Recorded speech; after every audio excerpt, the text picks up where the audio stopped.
Wonderful. I think we'll transition speakers now and we'll have additional time at the end for more discussion.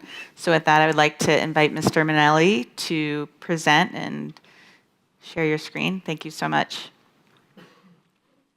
Thank you, Chair. Thank you all for the invitation, and I'm really sorry again for the inconvenience not being able to be there, but I was called this week to. Can you hear me? Yes, we can hear you. Yes, to address several issues in Brussels in our office. We are restructuring our association, and I'm glad to share the screen. And congratulations for this very timely discussion. Now that in Europe, especially, we are about to implement the new urban wastewater treatment directive. So I hope you can see my presentation here. Okay. We see the slides. If you perfect, it's in presentation mode. My name is all set. Thank you. But you just spend 1 minute to introduce myself. I'm Christian Minelli. Thank you very much for the introduction. I'm a civil servant of the Italian National Regulatory Authority for Energy Networks and Environment. We were established as an authority by the Parliament in 1996 as a consequence of the liberalization of the energy markets. We, as regulators, fully or almost fully, let's say, considered the experience of the US, like most regulators in Europe. Starting from UK. So all our expertise in economic regulations is substantially economic regulation theory coming from the US, and I was very glad to listen to some ideas of our US colleague. Thank you very much. And as Italian regulator, we were founders in 2014 of the first European Association of National Water Regulators. We were starting at that time, 2012, 2013 in Italy, our regulation of the water sector. We had extensive experience in regulating electricity and gas infrastructures. We had no experience in the water sector, and we soon discovered that there was scope for collaboration around Europe on economic regulation topics, especially because despite the difference in the governance, like we will see in a while, there were very common issues and very common concerns around Europe, substantially water losses and very underinvestment in infrastructure. Let me just give you a couple of ideas around economic regulation theories. Most of you may be aware of what regulators do and what are the economic theories behind that. But just to recap, I believe it's useful to fix a couple of ideas that especially, us regulators deal with public service obligations. As you know, electricity, gas, telecoms, drinking water, municipal waste are all services that need to be delivered to all citizens to ensure universal access to these services, but they are based sometimes, they are based on infrastructures. In some cases, electricity and gas, they are markets. In some other cases, like water, there is no market at all. But because water is a public good, is considered as public good, despite it can be delivered by public or private operators. What is important around these public services obligations is that the market is built by infrastructures, and these infrastructures are typically highly capitalized, not replicable. And as you may understand, they can generate monopolistic power by the owners of these infrastructures, typically state or local public utilities, hence reducing access to the market to other providers and reducing, let's say, the cake of the market in a way. This is the role of the regulators to disrupt these monopolies and enlarge the cake for all operators. For water, there are some differences, of course, because we are dealing with not a market issue. The water is not electricity, is not gas. There are no connections between countries like in interconnections, like for electricity and for gas. And in terms of governance, as you know,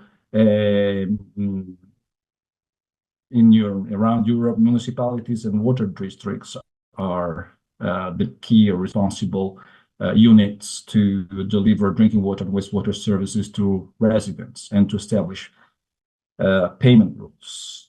So what's the role of regulators in this, fragmented governance framework?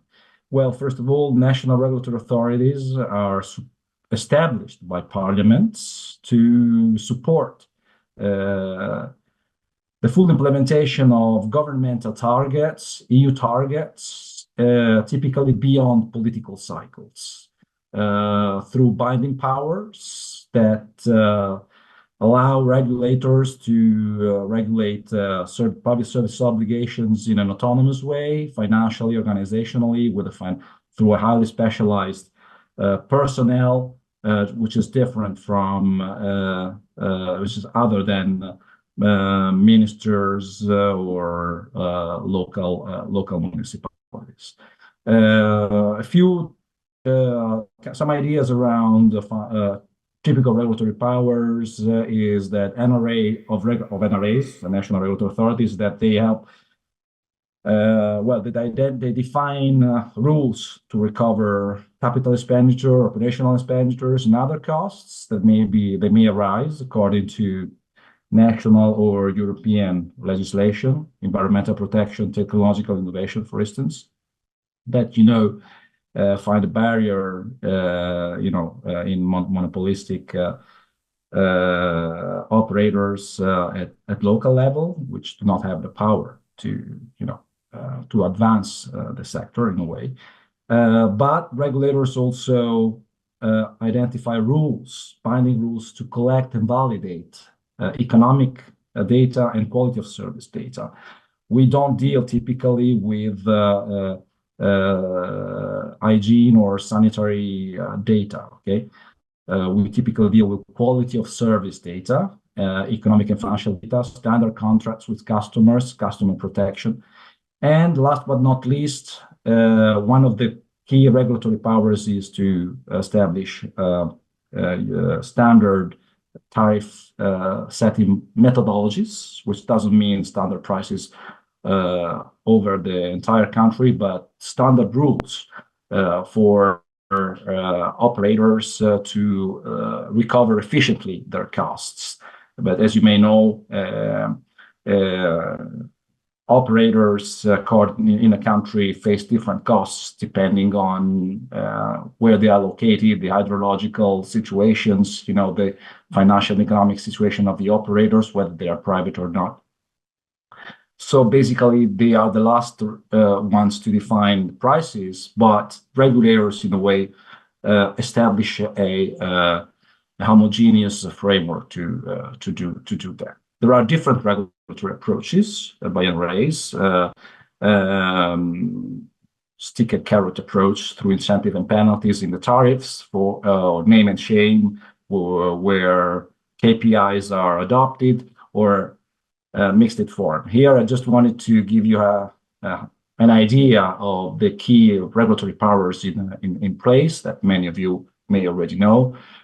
Substantially, regulators try to balance the interests of the water industry, the interests of consumers, customers, and the interests, and environmental protection issues. One important thing is that us regulators, when we talk of water sector, we are really focusing on a narrow part of the water sector, meaning services to households and to the industry and the wastewater recovery. We use, of course, different regulatory models that I don't want to detail, but you may know they don't come in a very pure form. They're very mixed, and it really the way the powers of regulators are really scattered across Europe, depending on the type of governance. From the basic type of regulation adopted by local municipalities or ministries to the most advanced regulatory models adopted by national regulatory authorities with a lot of experience.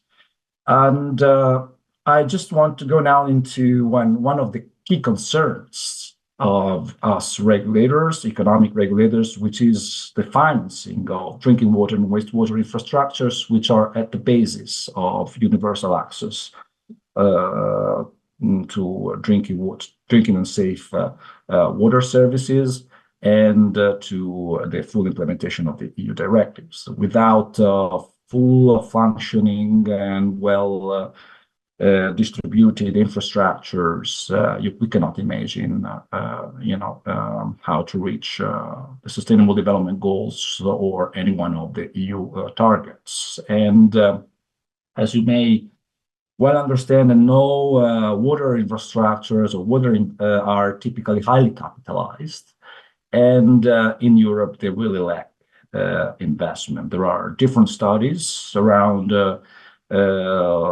the level of investments needed in Europe. I don't want to go into the figures. There are some hypotheses done by the OECD, the Organization for Economic Cooperation and Development in Paris in 2020, estimating something like 300 billion euros needs for full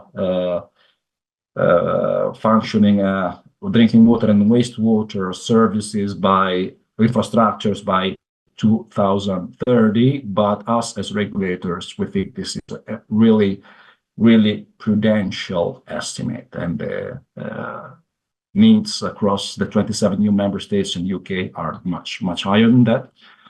And some final points around that is that regulators not only deal with relations with local operators. They do not only establish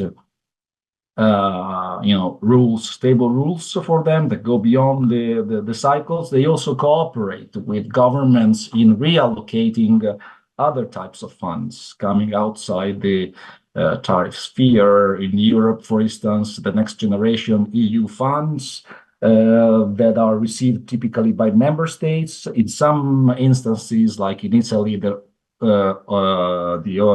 regulators cooperate with governments in allocating these funds across different projects in the drinking water and wastewater sector.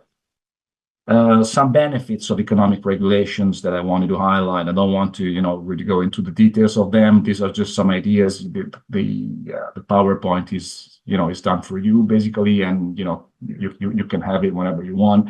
But let me just highlight one point which is crucial to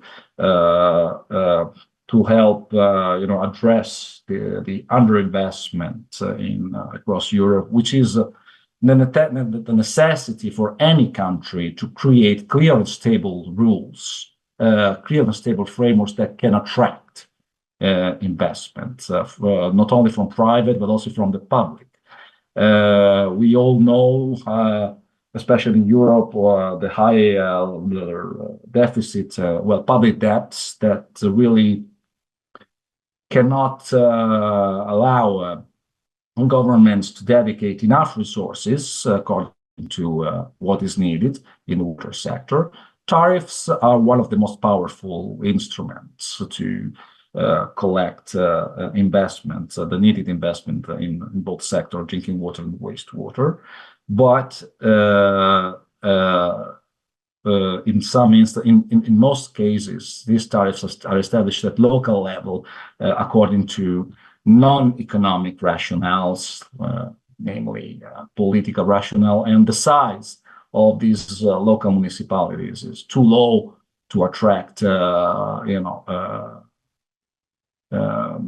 investment or to gain confidence of banks. We had different we had a lot of conferences through WAREG, our association with the European Investment Bank, and one of their main concerns in EU countries is the size of the investments and of the local municipalities that are not enough. They are not enough big to receive or to manage, because they don't have the competence to do so. The amount of money of debt that the bank could lend. And just to give you an example of the impact of regulator in a very fragmented situation, the Italian case. In 2011, before we received the competence on regulating the water sector, we had something like 3,000 municipalities, each one of them having their own prices, water prices, offering their own rules, etc., etc. We entered into the level of investments at that stage was really, really low.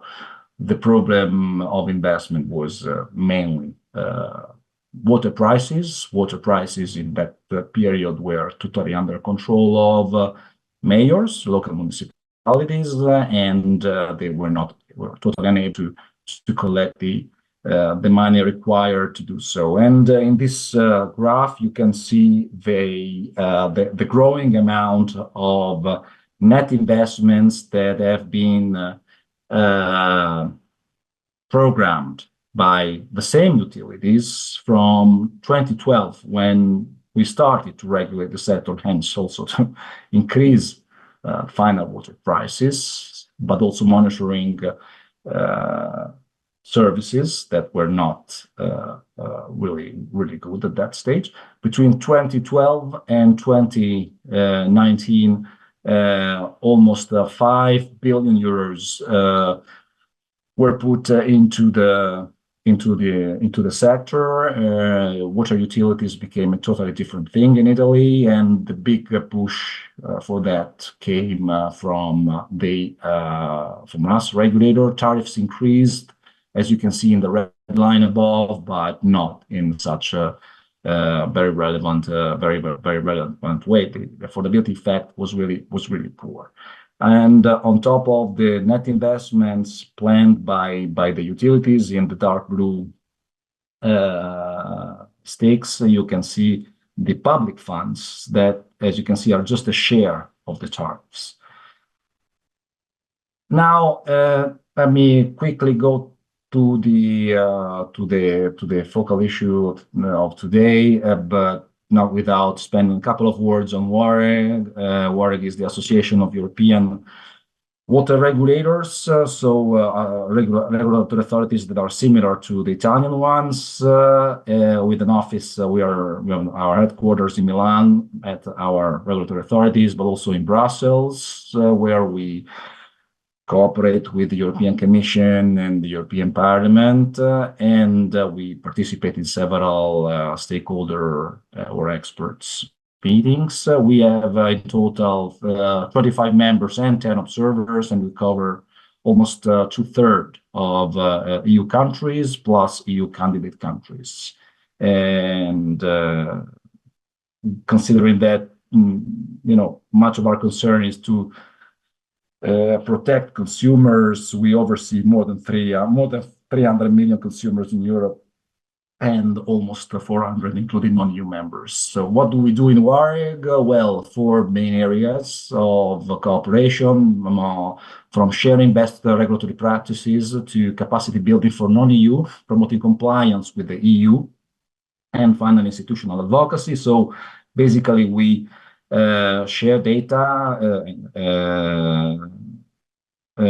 generate papers on relevant issues. Just to mention a few of them: the impact of energy crisis on the water services after the 2022 crisis, water governance in Europe, tariff regulatory frameworks. But we also have received funding from the EU and other international organizations to promote or to help, approximation of non-EU countries to EU legislation. We try to explain the role of regulators and the key regulatory challenges, economic challenges around Europe through our Brussels office. And last but not least, every 2 years, we organize the European Forum on the Regulation of Water Services in Brussels. This year, we will organize the fourth one with all the key stakeholders of the sector. One of our last achievement was a report that you can find publicly in our website on key performance indicators, where we identify 425 indicators defined by regulators and the way in which they are used. Our next challenge will be to identify common KPIs around Europe to measure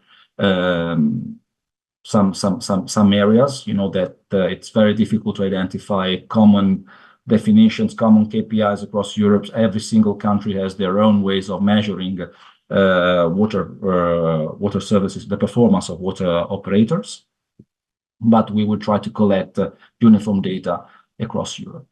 Now, to go to our main topics on the Urban Wastewater Treatment Directive in Europe, I can just offer some challenges from a perspective of WAREG on that.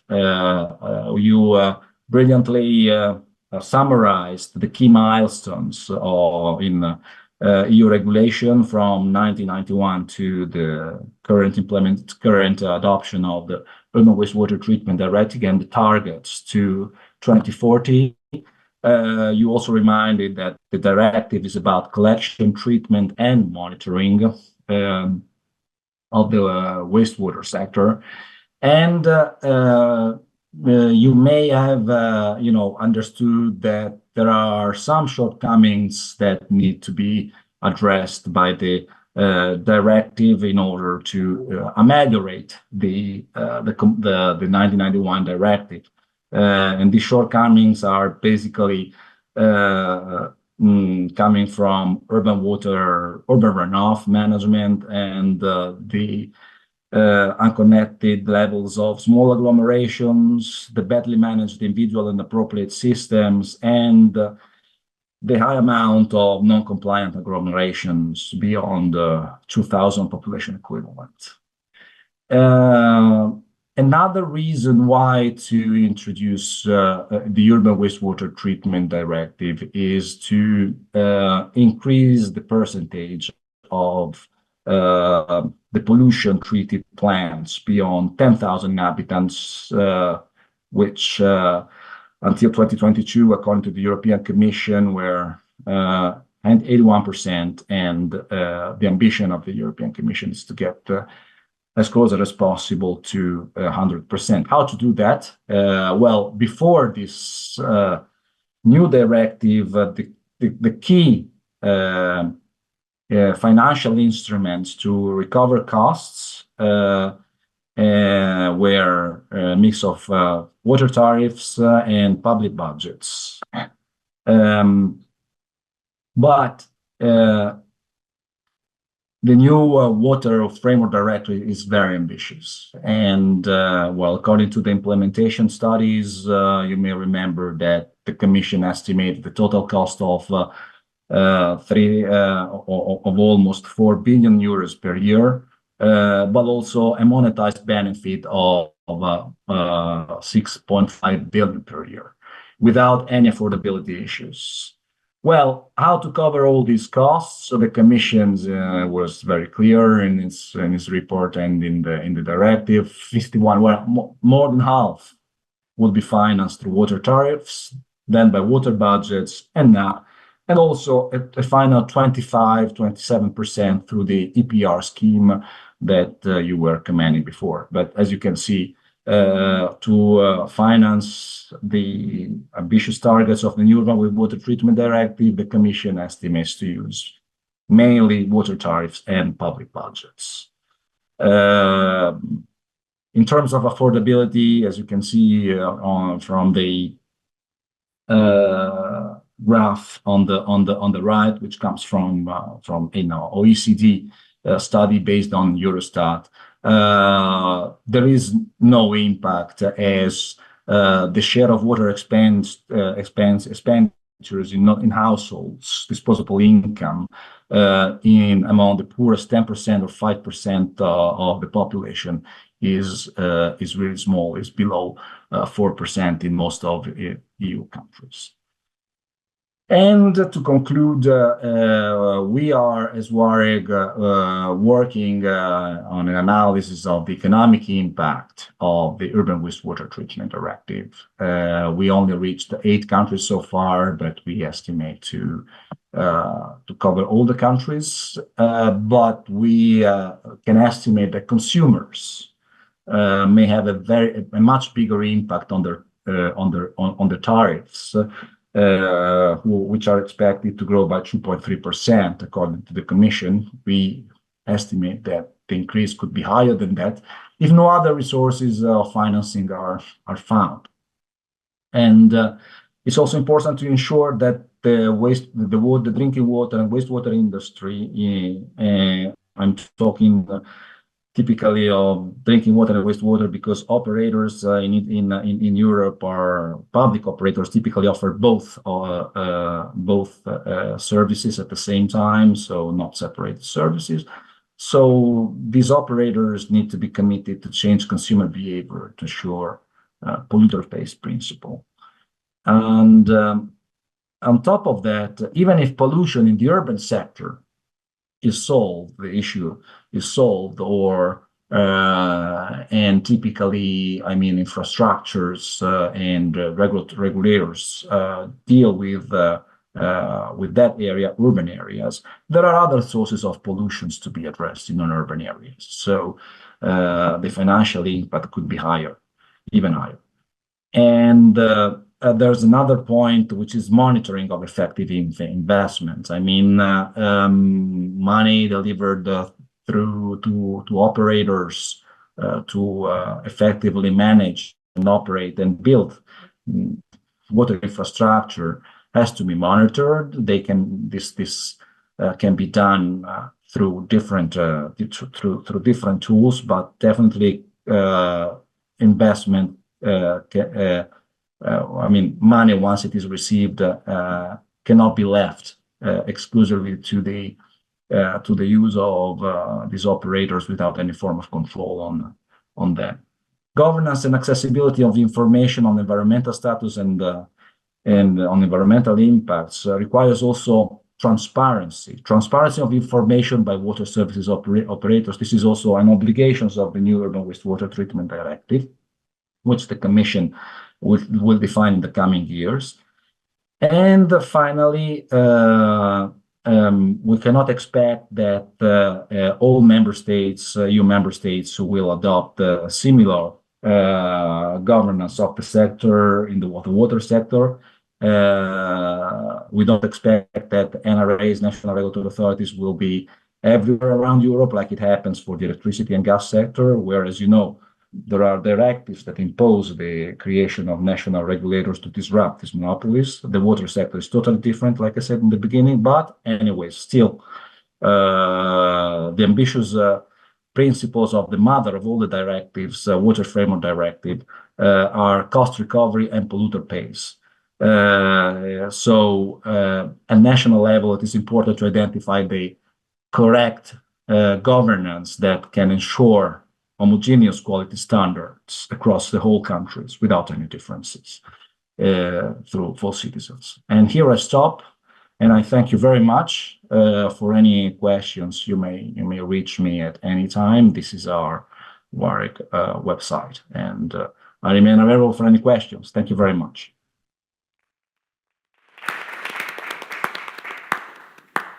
Mr. Minelli, for an excellent presentation. We have time for one question. If anyone has a question right now, please.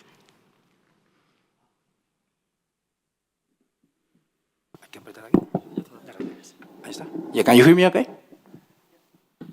Yeah, just one question. In one of the first slides, you had this figure, which I think was just short of 300 billion for the cumulative capex until 2030. And that was estimated in 2020, if I recall correctly. Any idea of what the impact of this directive could be on the capex? I mean, if you were to update that figure with the requirements of the directive, what sort of ballpark figure are we talking about? I mean, we'll listen to our Spanish colleague, and just for Spain, so you can imagine how can it be. We tried initially to give some figures. It's very difficult to collect data from on this. I can tell you that we cooperated with the OECD at this study, and we saw that they are very they have a very good methodology, but these data only rely on the data received by governments, as the OECD, as you know, is an international and governmental organization. So you may understand that not all the sector, especially the water industry, participated in the survey. That's why we're not very. I mean, we think these are really prudential data. We think it's much more than that, but we didn't want in the end to enter into the details, because not all. It's a matter of collecting data from operators about their costs, and not all countries have the possibility to do so. When you have an NRA, when you have a national regulatory authorities, you can do that because there are binding rules. But where there are no national regulatory authorities, it's very difficult to get reliable data from operators. So what we can say is that we stick on the institutional level and try to inform ministries and responsible authorities that the governance of investment is crucial, strategic. We cannot give, as association, any indications about how this governance should be. Any country is free to decide how to regulate their own countries. And in the EU, we don't have a federal structure like in the US. So we only give qualitative and methodological indications around that. So I cannot give you really a data or a figure on that. But I can tell you that there is a department of the OECD strictly cooperating with the Commission that addresses the financing of the water sector. And that is, I think, the best place to be. They have open access. You can inscribe, and I suggest that you participate in some of these discussions. From our side, as regulators, we simply inform Commission that it's necessary to introduce the right and appropriate governance tools to create stable frameworks, because we can see, at least in Italy, that the local municipality model doesn't work. Thank you very much. With that, we have time for more discussion after Andrea presents, but for now, we'll transition over to you. Thank you so much.